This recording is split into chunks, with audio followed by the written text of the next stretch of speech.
नमस्कार दोस्तों, मैं अवधेश्वर विवेकानंद के मैथ्स के यूट्यूब चैनल पर आपका स्वागत करता हूं। 9th क्लास का मैथमेटिक्स पे हमें कुछ पॉइंट हमने कल बेसिक पॉइंट कर लिए थे। अब हमें एक्सरसाइज करनी है। अगर किसी ने वीडियो नहीं देखा है तो आप देख सकते हो।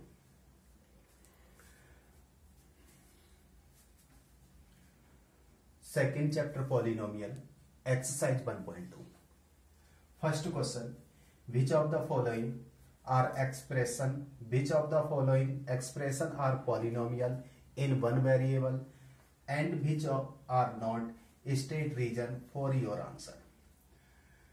First part, 4x square minus 3x plus 7 y square plus root 2. Third part, 3 square root t plus t root 2. Fourth, y plus 2 upon y. Fifth part, x के पावर 10 प्लस y के पावर 3 प्लस t के power 5। जो हमें ये part दे रखे, इसमें हमें सबसे पहले ये चेकआउट करना है कि ये पॉलिनोमियल है या नहीं है, और पॉलिनोमियल वन वेरिएबल के होने चाहिए। तो हम सॉल्यूशन कर रहे हैं फर्स्ट पार्ट के।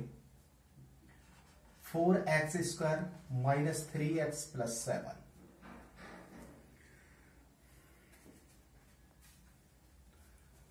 फोर एक्स स्क्वायर, कल हमने पॉलिनोमियल के बारे में सीखा था कि जो पॉलिनोमियल होते हैं उसमें हमें x के पावर हमें चेक करने होते हैं। यहां पर x के पावर 2 है, x के पावर 1 है, x के पावर 2 जो कि होल नंबर है, x के पावर कुछ नहीं है तो 1 है जो कि होल नंबर है। अगर वेरिएबल के पावर होल नंबर होते हैं तो वो पॉलिनोमियल होते हैं, लेकिन हमें इनके आंसर देने हैं। तो स्टेटमेंट लिखना है, this expression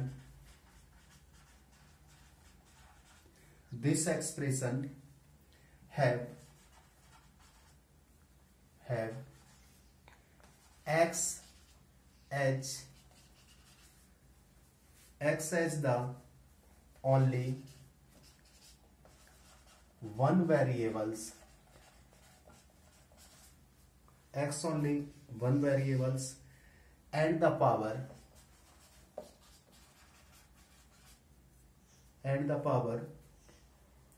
of x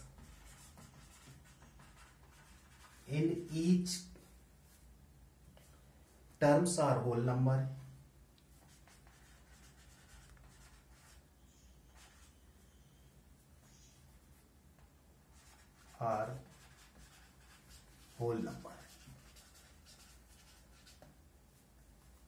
So 4x square minus 3x plus 7 is a polynomial in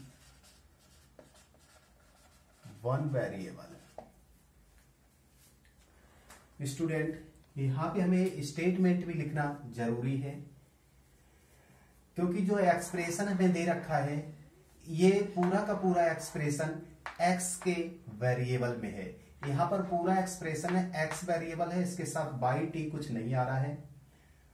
तो हमने यहां पे एक्सप्रेशन है x variable only one, the power of x in each term means x यहां पर भी है, जिसमें दोनों टर्म में x के जो पावर है वो होल नंबर है। सो 4x square minus 3x plus 7 is a polynomial of one variable। Second part, y square plus root 2, इसको भी सेम इसी की तरह करना है। y के पावर 2 है, 2 होल नंबर होता है, इसलिए यहां वेरिएबल के पावर होल नंबर है, इसलिए ये भी पॉलिनोमियल है। This expression have y as the only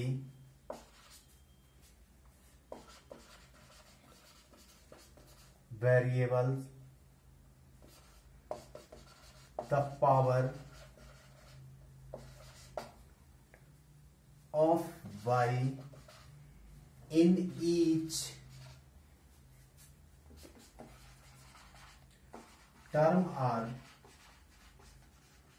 whole number. So y square plus root 2 is a polynomial in one variable. Third part, 3 root t plus t root 2. यहां पर root आया है, इसलिए हम इसको चाहे इस तरह से भी लिख सकते हैं, 3 root T plus T root 2, तो 3t के power 1/2 plus T root 2 means यहां पर जो t है t स्क्वायर रूट में है। कोई भी टर्म अगर स्क्वायर रूट के अंदर होता है तो उसके पावर 1/2 होते हैं। तो यहां 3t के पावर 1/2 प्लस टी रूट 2 जो रफ कर लेते हैं। इसके आगे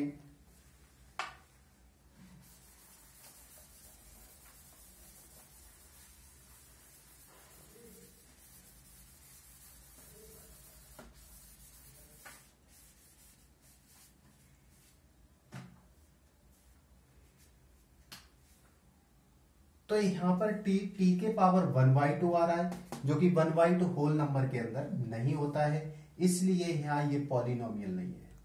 यहां t के पावर 1 है, ये तो होल नंबर में है, पावर आ रहा है, लेकिन यहां t का पावर होल नंबर में नहीं आ रहा है, इसलिए ये पॉलिनोमियल नहीं है। This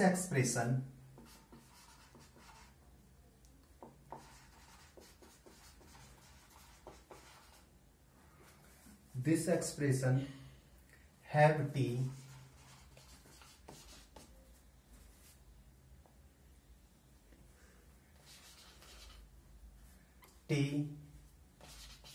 as the only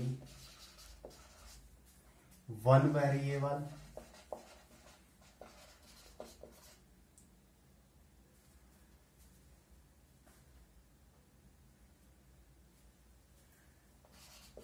and the power of variable are not whole number. इसके पावर होल नंबर क्यों नहीं है? क्योंकि t के पावर 1/2 आ रहा है, इसलिए होल नंबर नहीं है।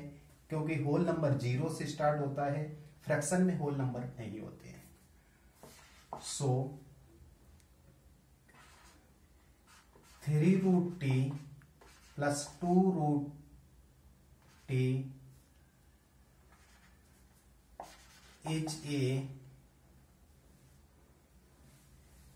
is not polynomial in one variable. Fourth part,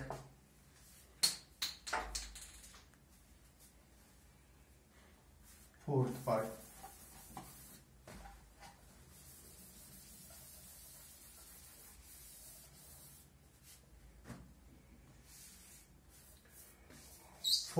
में student y plus 2 upon y means y plus 2 y के power -1।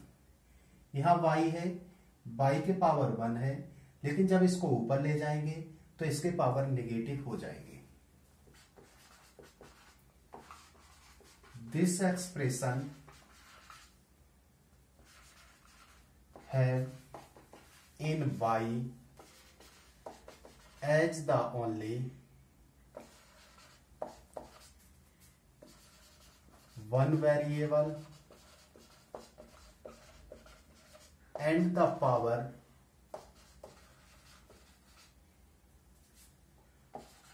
of variable are not whole number। इसके भी पावर होल नंबर नहीं है, क्योंकि बाई के पावर -1 आ रहा है। माइनस जो नेगेटिव नंबर होते हैं वो होल नंबर नहीं होते हैं। सो y + 2/y is not polynomial in one variable।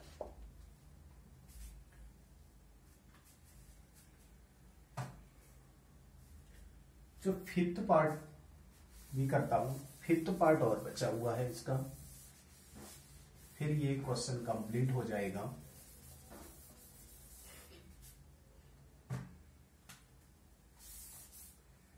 Fifth part, x के पावर 10, y के पावर 3, t के पावर 50। x के पावर 10 होल नंबर है, y के पावर 3 होल नंबर है, t के पावर 50 जो कि होल नंबर है। दिस एक्सप्रेशन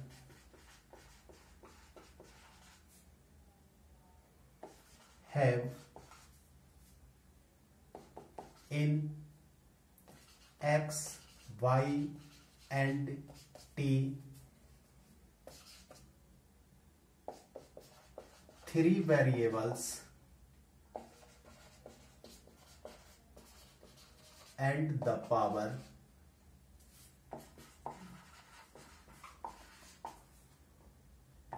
of variables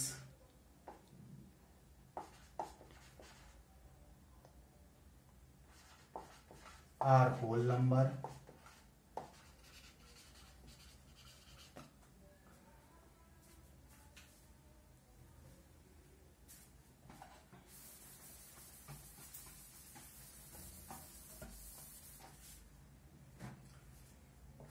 यहां पर भी बच्चों पावर होल नंबर है, लेकिन ये पॉलिनोमियल तो है, लेकिन इसके अंदर x, y और t, x, y, t 3 variables आ रहे, लेकिन हमें क्वेश्चन में पूछ रहा है ओनली 1 वेरिएबल के हमें पॉलिनोमियल बताने हैं।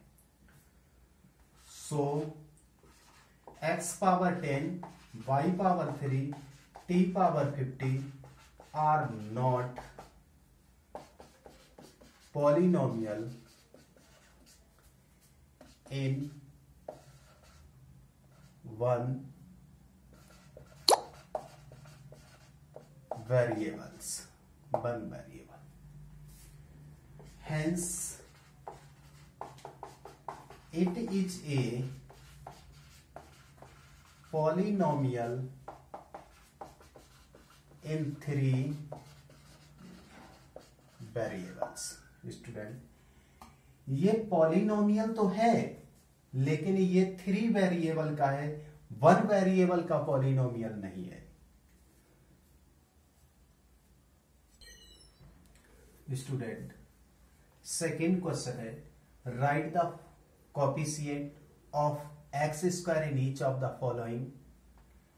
First part 2 + x² + x, second part 2 - x² + x³ π/2x² + x, fourth part √2x - 1। इसमें हमें कोएफिशिएंट बताने किसके, x² के। First part 2 + x² + x,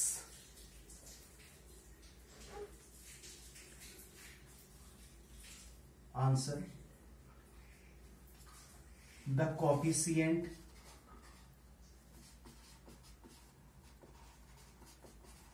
of x² is x² of the polynomial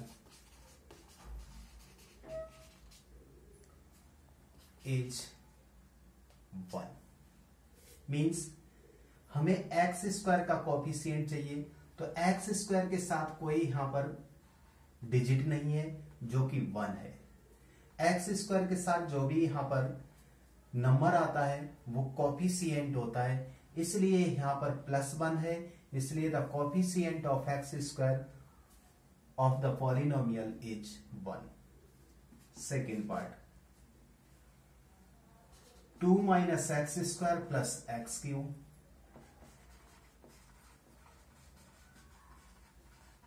the coefficients of x square of the polynomial is -1। यहां कोई term नहीं तो 1 है, इसलिए ये -1 है, कोएफिशिएंट -1। एक्स स्क्वायर का कोएफिशिएंट चाहिए, इसलिए एक्स के साथ का नंबर देखना है। सॉरी, यहां पे एक्स क्यूब है, एक्स स्क्वायर के साथ तो -1 है, तो एक्स स्क्वायर का कोएफिशिएंट -1 है।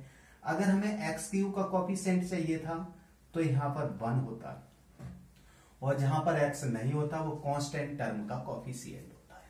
Third part, π/2 x square plus x.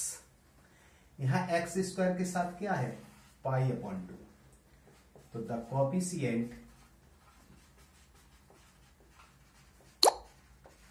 Of x square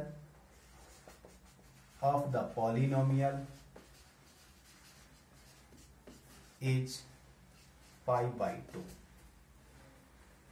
fourth part, √2x plus नहीं -1, the coefficient of x square of the polynomial h। यहां x स्क्वायर का कोई टर्म नहीं है, इसलिए यहां 0 है, क्योंकि यहां पर x का टर्म है, x स्क्वायर का टर्म नहीं है, तो x स्क्वायर का कोई टर्म नहीं, इसलिए इसका कोएफिशिएंट 0 है। अगर x का कोएफिशिएंट पूछेगा तो √2 आएगा।